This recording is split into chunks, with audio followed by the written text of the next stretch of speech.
And now Congressman and presidential candidate Ron Paul joined us. Good evening, sir. Good evening. Nice to be with you. Nice to have you, sir. Okay, let me give you not so much a hypothetical, but a fact pattern. Assume tonight you're the President of the United States and we have the following problems. In Syria, we have just closed down our embassy and there is a massacre by the Syrian government against its people. Number two, that Israel is talking about perhaps in the next 2 months taking some sort of action against Iran. And three, Egypt is holding a number of Americans, maybe trying 19 Americans. What are you going to be doing about all three of those problems tonight? So you create problems over 40 years, and I have a minute to solve all this problem. No, I think it's our intervention over there that gets us into all this trouble, and that we ought to be minding our own business. We shouldn't be fighting wars that are undeclared. And if we want to get involved, take it. Oh, well, let me finish. All right. I know we shouldn't be, and that's why. You know, this is why the best issue for me to get enthusiasm from young people and the people who care about what I'm doing, it's when I say, let's quit spending all our money overseas. We're going broke. In the last 10 years, we spent $4 trillion worth of debt fighting these wars. And all my argument is, declare the wars. If you want to go to war, declare the wars, fight them, win them, come home like we did in World War II. But to do endless wars, undeclared, go into Syria now, well, why do they get the authority? Obama went into Libya, and he'll probably go into Iran. The American people aren't ready for more wars. Besides, we can't afford it. So if you continue to do this, this will just drive us into bankruptcy. And quite frankly, this idea, giving me a little bit of credit about wanting to cut, but nobody will cut one nickel out of this militarism. And you have to cut. Not one Republican, not one Democrat, and all of Washington, all the candidates are cutting anything. They're always just cutting a little bit of the proposed increases. And you have to cut, and right now there's nobody willing to, and that's why we're going to go off a cliff. We're going to have an economic crisis a lot worse than 4 years ago, and it's going to involve too much entitlement spending and too much foreign adventurism trying to maintain an empire that we no longer can afford. I don't think there's anybody in this country who's going to deny that you've been talking about cuts and that you're the most probably fiscal conservative of the four. I don't think anybody. But the question I'm sort of curious about, and what I got is that you would say no to going into Syria. I don't know that anyone's even suggesting going into Syria. But these are really hot spots in the world. Well, what to the extent we are. Like you said, we're already there. Do you say come home? Do you say don't have anything to do with with trying to get some sort of even diplomatic solution to Syria? Do you do that? Do you say anything to Egypt tonight about send those Americans home? Do you get involved with that? Do you have conversations with Egypt? I'm sort of just trying to understand what you'd be doing tonight with problems we already have.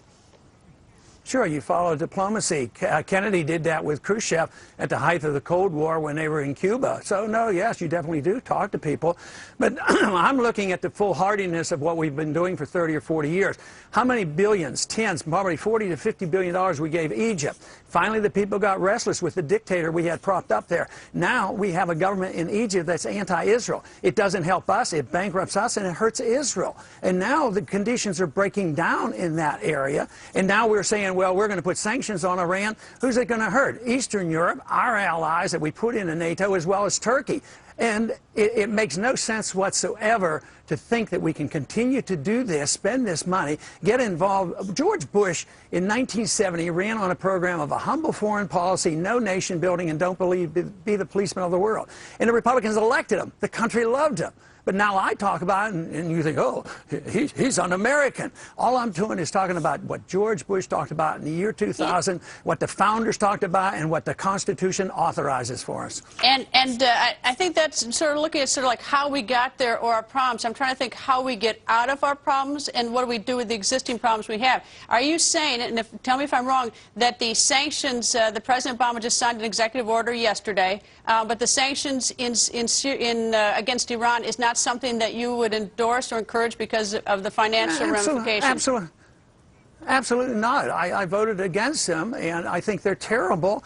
I think it's going to hurt the people who are trying to overthrow Ahmadinejad. People, when they're attacked from the outside and made to hurt, they become more nationalistic. He defends it. Just think of 40 years of sanctions against Cuba. That's all backfired on us. And and the people who don't like my foreign policy say, oh, he's an isolationist. People who put on sanctions are the isolationists. They don't want to talk to people. What would you do about Iran and their quest for a nuclear weapon? Anything at all? I'd quit trying to overthrow their government. We've been doing that since 1953, and they don't like us for us. And I think what we should do is let Israel deal with it. They have hundreds of nuclear missiles. They took care of Iraq's nuclear power plant back in the 80s. I defended them for it.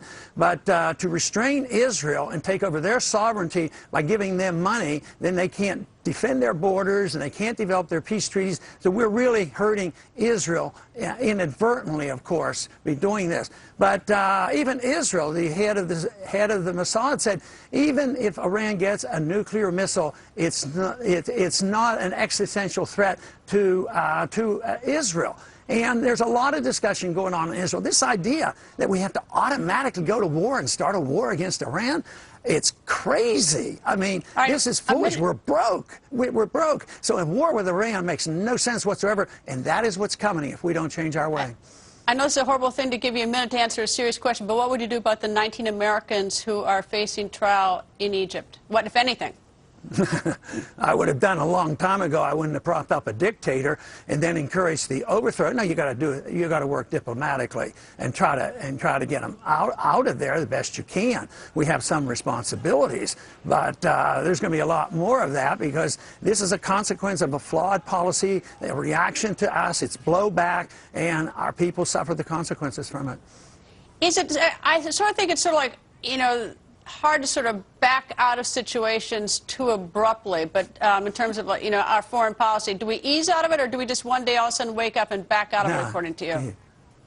That's the way we went in. We just marched in for no good reason to all these countries. We ought to just march home because it's not a legitimate war, and we don't have the money. And the longer we're there, the more people die, the more Americans die, and the more bankruptcy we have. We're not serving any purpose, and therefore the sooner we get out, the better. The world would be better off. Our Americans would be better off. The military would be better off. Why am I getting twice as much donations than the president gets? I get 6 times as much from the military as all the other Republicans put together. That ought to send a message to people. Why does the military support Ron Paul? Because I have a sensible foreign policy, and they're on the front line. They're dying, and they don't even know what they're dying for. Congressman, thank you, sir, and I hope you come back. There's so many interesting issues to talk about in this race. I hope you come back, sir. Thank you.